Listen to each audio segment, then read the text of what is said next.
मधून धर्माबादमध्ये मतदारांना 3 तास डांबून ठेवण्यात आलं। भाजपच्या लोकांनी पैशांसाठी डांबल्याचा आरोप स्थानिक करतात आणि यावेळी मतदान केंद्राबाहेरही राडा झाल्याने पोलिसांकडून सौम्य लाठीचार्ज करण्यात आला। तर दुसरीकडे धर्माबादमधल्या गोरोकाबाबा मंदिरातही जवळपास 100 महिलांना नजरकैदेत ठेवण्यात आलं। प्रसादाच्या स्वरूपात 4000 रुपये मिळणार असल्याचं मंदिरात ठेवलेल्या महिलांनी सांगितलंय।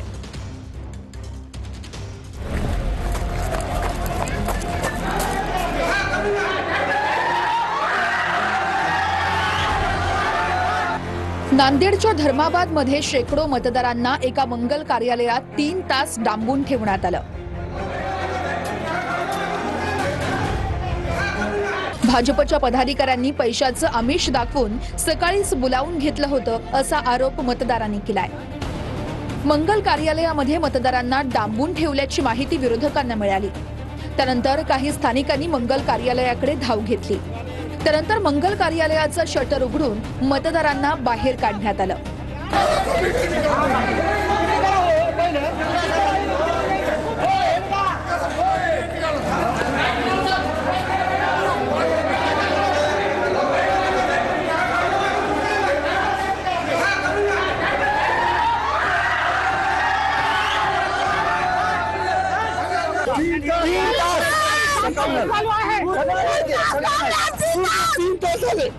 मला बांधव असले आम्हाला 3 तास झाले। आमची आई बहिणी म्हातारी माणसं पैसे द्यायसाठी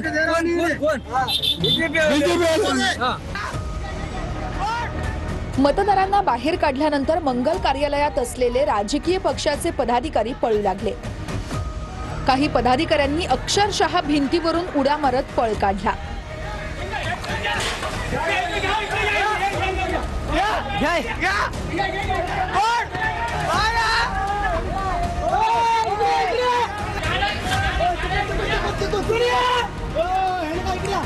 काही पदाधिकारी भाजप आमदार राजेश पवार यांचं छायाचित्र असलेल्या गाडीतून पळून गेले। दरम्यान भाजप आमदार राजेश पवार यांनी आरोप फेटाळले आहेत। माझे फोटो गाडीवर कोणीही लावतं, हवं तर माझी चौकशी करा, मी कुठल्याही खोट्या आरोपांवर प्रतिक्रिया देणार नाही, असं स्पष्टीकरण भाजप आमदार राजेश पवारांनी दिलंय। आम्ही बरंच सकाळपासून होतो। कस काय कोण नेलं होतं? पैसे देतात म्हणून आणि मग नंतर काय म्हणले? नाही देणार नाही, उठून पळाले ते। मताचे पैसे वाटाले मुलाला आल्या होत्या, रात्रपासून झालं, रात्र जागून चालले आम्ही। त्याला पैसे देणार ते कायला वाटलं, त्याला माणसं बोलवाले ते बीजेपी वाला बोलू ना, बीजेपी वाला। धर्माबाद मधल्या गोरोकाबाबा मंदिरातही जवळपास 100 महिलांना नजरकैदेत ठेवण्यात आलं। प्रसादाच्या स्वरूपात 4000 रुपये मिळणार असल्याचं मंदिरात ठेवलेल्या महिलांनी सांगितलं। कपबशीचं निवडणूक चिन्ह असलेल्या लोकांनी आम्हाला मंदिरात ठेवल्याचा दावाही महिलांनी केला। पहिला हजार दिलाय, आता 3,000 देतो म्हणून बोलीला येतो। रात्री राशेच भरून परेशान होता आम्हाला रात्रभर बसविले ते ना, घरापुढे बसा म्हणले बसल्या। आजचा बी येईल चला, जनताला परेशान करायले, आमचे लेकरं बाळा घरी उपास।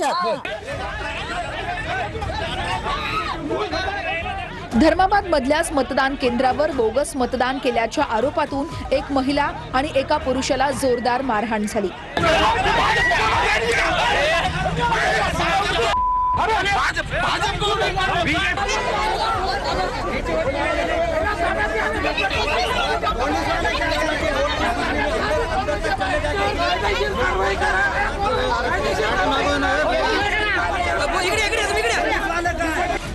यावेळी पोलिसांनी सौम्य लाठीचार्जही केला।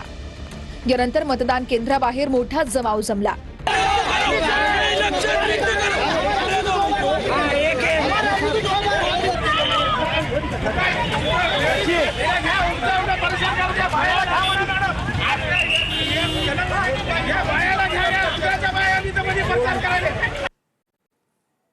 अंबरनाथमध्ये बोगस मतदार, पैसे वाटप आणि ईव्हीएम मध्ये छेडछाड झाल्याच्या आरोपांवरून राडा झालाय। भाजप, शिवसेना आणि राष्ट्रवादीने पैसे वाटप आणि ईव्हीएम मध्ये छेडछाड झाल्याचा आरोप एकमेकांवर केला। तर शिवसेना भाजप वादावेळी पोलिसांकडून लाठीचार्जही करण्यात आलाय।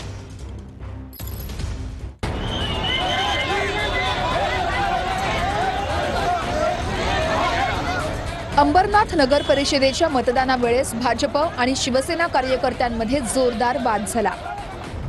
15 नंबरच्या वॉर्डमध्ये पैसे वाटप असल्याच्या आरोपावरून दोन्ही बाजूचे कार्यकर्ते आमने सामने आले. त्यानंतर पोलिसांनी लाठीचार्ज करत जमावाला पांगवलं. मातोश्री नगर परिसरामध्ये भाजपनं पैसे वाटल्याचा आरोप शिंदेंच्या शिवसेनेनं केला. त्यानंतर या परिसरात तणावाचं वातावरण निर्माण झालं होतं. इकडे आम्ही कुठल्याही प्रकारचे पैसे वाटत नाही आहोत. आम्ही जे इलेक्शन कमिशनचा नियम आहे त्याप्रमाणेच काम करत आहोत. पण शिवसेनावाल्यांना त्यांना हारण्याची भीती वाटते म्हणून ते लोक इकडे पाठवत आहेत आणि इकडचा माहोल खराब करतायत. दुसरीकडे राष्ट्रवादीच्या कार्यकर्त्यांनी 2 जणांना पैसे वाटताना रंगेहात पकडलं. प्रभाग क्रमांक 28 मध्ये भाजपचे लोक पैसे वाटत असल्याचा आरोप अजित पवार यांच्या राष्ट्रवादीनं केला. पैसे वाटपाचा आरोप असलेल्या दोघांना राष्ट्रवादीच्या कार्यकर्त्यांनी भरारी पथकाच्या ताब्यात दिलं. सचिन पाटीलला विचारलं की चांगल्या पद्धतीने तुम्ही मतं घ्यायची ना, हे पैसे वाटून तुम्ही का असं करताय? तर सचिन पाटील माझ्या अंगावर धावून आला आणि मला बोलतो तू कोण विचारणारी? म्हटलं मी ह्या बिल्डिंगची रहिवाशी आहे, त्याच्यामुळे मला हा प्रश्न विचारण्याचा हक्क आहे. तर हे पूर्णपणे चुकीचं झालं आहे, तर याच्यावरती कारवाई झाली पाहिजे. अंबरनाथच्या ग्रीन सिटी परिसरातल्या प्रभाग क्रमांक 29 मध्येही मोठा गोंधळ उडाला. काही ज्यांच्याकडे आयडी प्रूफ नाहीये, ईव्हीएम मशीन आणणाऱ्या कर्मचाऱ्यांकडेच बोगस आय कार्ड आढळल्यानं मोठी खळबळ उडाली. आणि यांच्याकडे ज्या मशीन आहेत त्या ओरिजिनल आहेत का डुप्लिकेट आहे पण माहिती नाहीये. या कर्मचाऱ्यांवर सर्वच उमेदवारांनी आक्षेप घेतल्यानं मतदान केंद्रावर काही काळ गोंधळ झाला. जे कर्मचारी मशीन घेऊन आले त्यांच्या आय कार्डवर फोटो आणि नाव तसेच सही शिक्का देखील नव्हता. उमेदवारांनी निवडणूक अधिकाऱ्यांना याचा जाब विचारला तेव्हा निवडणूक अधिकाऱ्याची चांगलीच बोबडी वळली. अंबरनाथच्या प्रभाग क्रमांक 5 मध्ये ईव्हीएम मशीनमध्ये छेडछाड केल्याचा आरोप शिंदेंच्या शिवसेनेनं केला.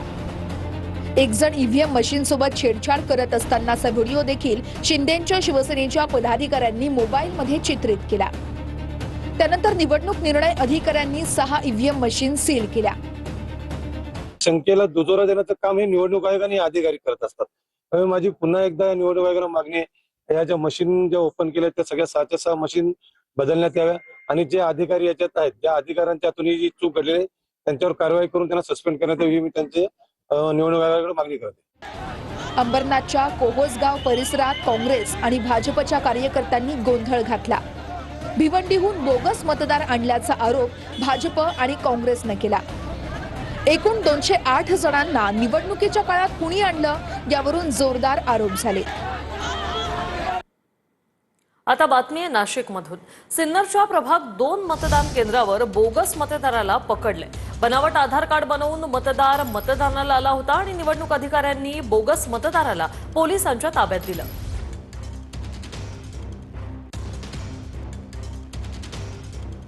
मामरे सर, नेमकी काय घटना घडली, आता काय माहिती आपल्याकडे? केंद्राध्यक्ष यांच्याकडून तक्रार प्राप्त झालेली आहे, ती तात्काळ दाखल करून पुढील कारवाई करीत आहोत. त्याला आम्ही ताब्यात घेतलेलं आहे बोगस मतदाराला आणि पुढील त्याच्यावर जी कायदेशीर ती जी फिर्याद देतील केंद्राध्यक्ष त्या पद्धतीने आम्ही दाखल करून कारवाई करीत आहोत. अहिल्यानगरच्या कोपरगावमध्ये मतदान केंद्रावर गोंधळ झाला. भाजप आणि राष्ट्रवादीच्या उमेदवारांमध्ये बाचाबाची झाली. मतदारांवर प्रभाव टाकत असल्याचा आरोप दोन्ही गटांनी केला. पोलिसांनी हस्तक्षेप करत दोन्ही गटांना मतदान केंद्रापासून दूर नेलं.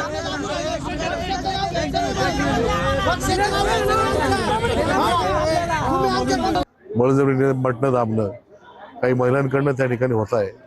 हे सर्व प्रकार हे भारतीय जनता पार्टीच्या उमेदवारांच्या कार्यकर्त्यांकडनं त्यांच्या प्रतिनिधीकडनं त्या ठिकाणी होत आहे. कारण त्यांना ते दिसतंय पराभव, तेव्हा काही इनकेन प्रकारे काहीतरी उद्योग करायचे आणि मतं मिळवायचे असा प्रकार. खरं तर हे तर हास्यास्पद मला वाटतं की आम्ही शांतता बिघडवतो आहे, त्यांना कोणी बूथवर माणसं मिळत नाहीये. या नैराश्यातून ते काही वेगळं करू पाहत आहे, 2 समाजामध्ये तेढ निर्माण करू पाहत आहे. परंतु या डावपेचाला जनता भुलणार नाही. अनेक ठिकाणी अजितदादांची एनसीपी स्वतंत्र लढण्याच्या भूमिकेत असल्याची माहिती सूत्रांनी दिली। काल रात्री वर्षा बंगल्यावर अजितदादा आणि तटकरेंची फडणवीसांसोबत तासभर बैठक झाली। युती नाही तिथे स्थानिक पातळीवर पवारांसोबत युतीचे संकेत दादांच्या राष्ट्रवादीने दिल्याची सूत्रांची माहिती आहे। अजित पवार, सुनील तटकरे आणि मुख्यमंत्री फडणवीसांची रात्री जवळपास 1 तास बैठक। राज्यात अनेक ठिकाणी राष्ट्रवादी काँग्रेस पक्षाची स्वतंत्र लढण्याबाबत बैठकीत भूमिका। पुणे, पिंपरी चिंचवड, अमरावती महापालिकेत राष्ट्रवादी स्वतंत्र लढण्याच्या तयारीत। मुंबई महानगरपालिकेत राष्ट्रवादीने स्वतंत्र लढण्याची तयारी केल्याची माहिती। स्वतंत्र लढण्याच्या संदर्भात पुढील काही दिवसात अधिकृत घोषणा केली जाण्याची शक्यता। महापालिकेत कुठे कुठे युती होणार याची घोषणा नगर परिषद निकालानंतर होण्याची शक्यता। अनेक ठिकाणी दादांची राष्ट्रवादी भाजप शिवसेनेसोबत प्राधान्यानं युती करणार, पण जिथे युती होणार नाही तिथे स्थानिक पातळीवर शरद पवार यांची राष्ट्रवादी आणि इतरांसोबत आघाडीची बोलणी करण्याचे संकेतही बैठकीत राष्ट्रवादीच्या नेत्यांनी मुख्यमंत्र्यांना दिल्याची माहिती। मराठी आणि मुस्लिम मतदारांच्या ध्रुवीकरणासाठी ठाकरे बंधूंची रणनीती ठरली। मनपामध्ये 227 वॉर्डपैकी 41 वॉर्डमध्ये मुस्लिम मतदारांचा प्रभाव आहे, तर 72 वॉर्डात मराठी मतदारांचा दबदबा आहे। त्यामुळे ठाकरे बंधू जागा वाटपाचं सूत्र ठरवताना मराठी मुस्लिम फॅक्टरला प्राधान्य देत असल्याची सूत्रांची माहिती आहे। मराठी आणि मुस्लिम मतदारांच्या ध्रुवीकरणासाठी राज आणि उद्धव ठाकरेंची रणनीती। महानगरपालिकेत 227 वॉर्डपैकी 41 वॉर्डमध्ये मुस्लिम मतदारांचा प्रभाव, 72 वॉर्डात मराठी मतदारांचा दबदबा। ठाकरे बंधू मराठी मुस्लिम फॅक्टरला सर्वाधिक प्राधान्य देत असल्याची सूत्रांची माहिती। मनसेचा ठाकरेंच्या 4 आमदारांच्या मतदारसंघातील वॉर्डवर दावा केल्यानं जागा वाटपाच्या चर्चेत पेच निर्माण। वरळी, दादर, माहीम, शिवडी, विक्रोळीतील जागा मिळावी अशी मनसेची आग्रही मागणी। या जागांवर एकमत करण्यासाठी ठाकरे बंधू एकत्र चर्चा करणार। सध्या ठाकरेंच्या सेनेची 140 ते 150 जागांवर तयारी, मनसेला जवळपास 60 ते 70 जागा। पुढील 2 दिवसांमध्ये जागा वाटप पूर्ण करून ठाकरेंची सेना आणि मनसे युतीचा मुहूर्त साधणार। ठाकरे ब्रँड संदर्भामध्ये एक पाहिलं आपण, दोन्ही भाऊ एकत्र येतील असं सांगितलं जात आहे आणि मुंबईमध्ये मुस्लिम मतं जे आहेत त्याच्यावरती लक्ष द्यायचं आहे। त्यांना काय करायचं ते करू द्या, आम्ही 51% मतं घेऊन जिंकू। आमच्याकडे हिंदू मधला मराठा, हिंदू मधला ओबीसी, त्यामुळे हे आग लावण्याचे धंदे करतात। आम्ही कोणत्याही धर्माचा अनादर नाही करणार, पण आमच्या धर्माचा, आमच्या देशाचा कोणी अनादर करेल त्याला ठोकून काढणार। आमचं म्हणणं आहे, आमचा मराठीच असेल, मराठी आहे म्हटल्यानंतर हिंदू असणारच। कसं आहे, भारतीय जनता पार्टीला पण मुस्लिम मतं पाहिजे। त्याचे सगळे नेते, जेवढे मंत्री, सगळे ते मुस्लिम कार्यक्रमामध्ये जातात। फक्त बोलताना त्यांना खान नको, बाकी मत घेताना सगळे हवे त्यांना। एप्स्टेन फाईलमधील कागदपत्र प्रसिद्ध करण्यात आली। अमेरिकेच्या न्याय विभागाकडून 3 लाख कागदपत्र प्रसिद्ध करण्यात आली। अमेरिकेचे माजी राष्ट्राध्यक्ष बिल क्लिंटन, पॉप गायक मायकल जॅक्सन यांच्या फोटोंचा यात समावेश आहे आणि यावरूनच पृथ्वीराज चव्हाण यांनी मोदींवर निशाणा साधलाय। ट्रम्प यांचा सल्लागार होता स्टीव्ह बॅनन नावाचा, तो एप्स्टेनला विनंती करतो की मला भारताच्या पंतप्रधानांना भेटायचंय।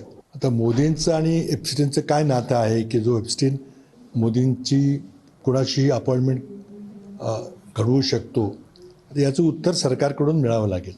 विकृत प्रवृत्तीचा माणूस आहे, ध्येय व्यापार करतो, हे माहिती असताना मग मोदींची त्याची गाठ कोणी घालून दिली? त्यांची भाषा बदलली, म्हणजे त्यांच्याकडे काहीच नाही, फक्त बोलून जायचं, चर्चेत राहायचं, ते आता दुर्लक्षित झालेले आहे। त्यांच्याकडे कोणी लक्ष देत नाही। त्यामुळे प्रधानमंत्र्यांच्या बद्दल काही बोलणं झालं की मग त्याच्यामध्ये चर्चेत राहण्याचा हा केविलवाना प्रयत्न। पृथ्वीराज चव्हाण साहेबांना एका मानसोपचार तज्ज्ञाची आवश्यकता आहे, त्यांना एका सायकेट्रिस्टची आवश्यकता आहे आणि त्यामुळे कदाचित निवडणूक हरल्यानंतर त्यांचं मानसिक संतुलन हे बिघडलेलं आहे आणि त्याच्यातून अशा प्रकारच्या काहीतरी स्टेटमेंट्स ते करत आहेत। त्यामुळे गेट वेल सून।